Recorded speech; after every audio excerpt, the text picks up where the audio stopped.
Sally Johnson was no ordinary woman.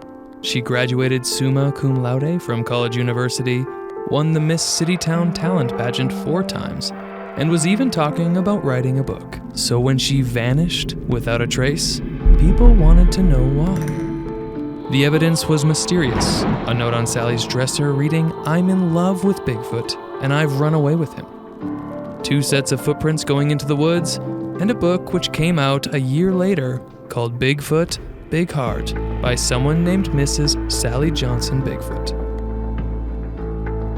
Ultimately, the leads were a dead end, and the case was never solved.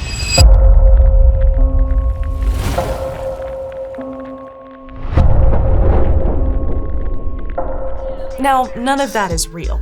While we can neither confirm nor deny the existence of Bigfoot, Sally Johnson is made up, and those pictures were AI generated. But if you found yourself drawn in at the mention of a mystery, you're not alone. We're just copying the standard tropes used in one of the most popular genres of content currently being made: true crime.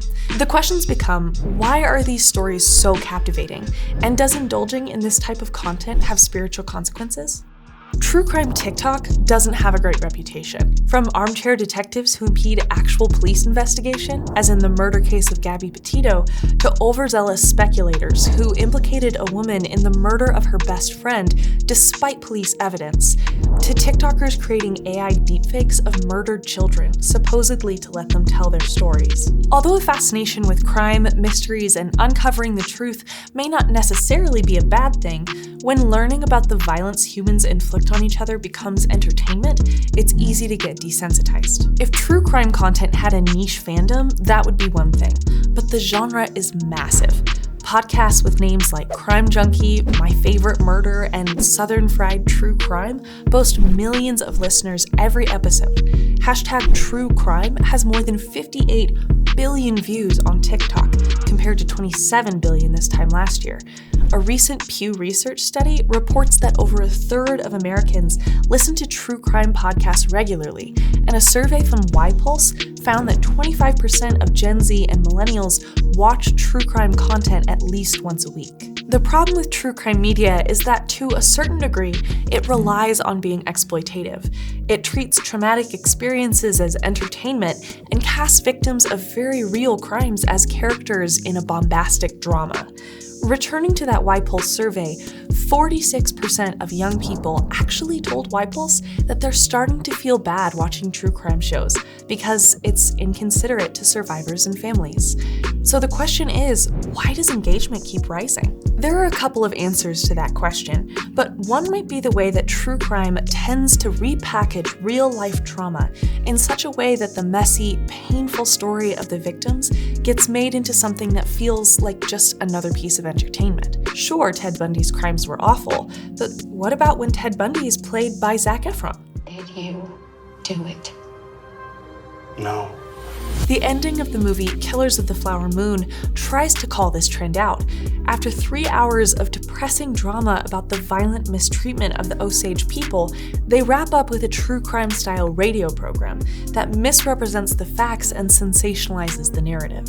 As pop culture expert Bobby Miller, host of the entertainment podcast The Afternoon Special, told CNN, Star Wars and Marvel fandoms treat their fiction as if it's real, where true crime fandoms treat something very real as fiction. For some people, there may be an aspect of true crime that can appeal to our desire for safety. If I'm hyper aware of the tactics and patterns of violent people, it might feel less likely that someone would be able to get the jump on me. Trauma counselor Christy Charkaushan also argues that the psychological reason that we are attracted to watching true crime shows is for the purpose of re-experiencing traumatic events in safe environments. For those who have been victims of some form of violence or trauma, watching true crime content might feel like a way to simulate resolution to what has happened to them.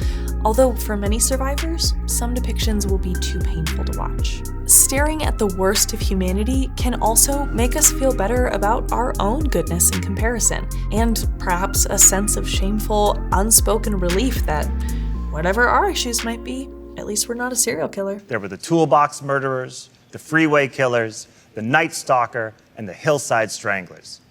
They had cool names and cool branding. But that doesn't mean that what they did was right. In fact, it was wrong. The Bible doesn't directly speak to whether a Christian should or shouldn't engage with true crime media. However, it does make clear that Christians are to use discernment when considering how we spend our time and what we fill our hearts and minds with. A benchmark verse for gauging our interactions with information and entertainment is Philippians 4:8. Finally, brothers, whatever is true, whatever is honorable, whatever is just, whatever is pure, whatever is lovely, whatever is commendable, if there is any excellence, if there is anything worthy of praise, think about these things. Of course, this verse is often used to make the argument that Christians should never engage with anything dark or even mildly upsetting. But that would rule out the necessary meditation on sin, which drives us to an understanding of our need for salvation.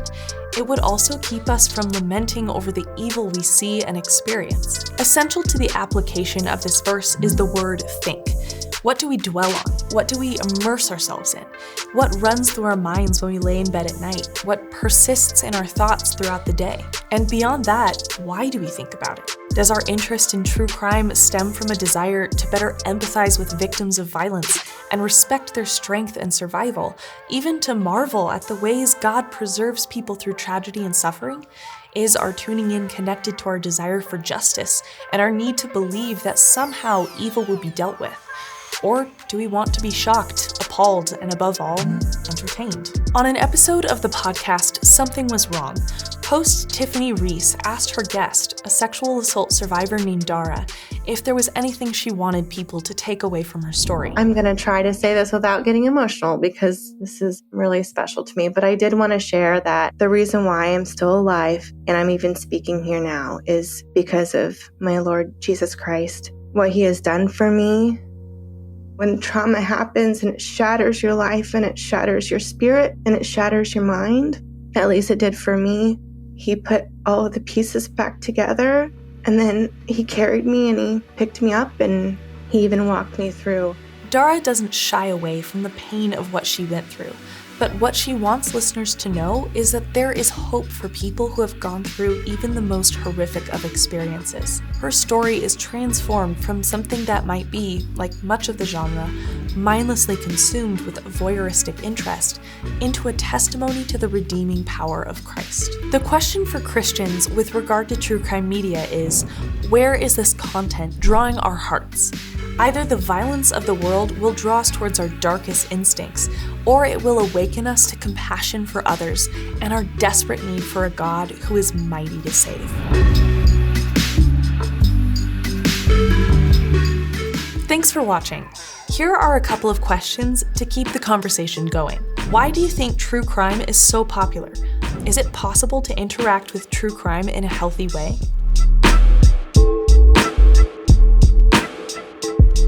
At Axis, we rely on donor support to continue to make videos just like this one.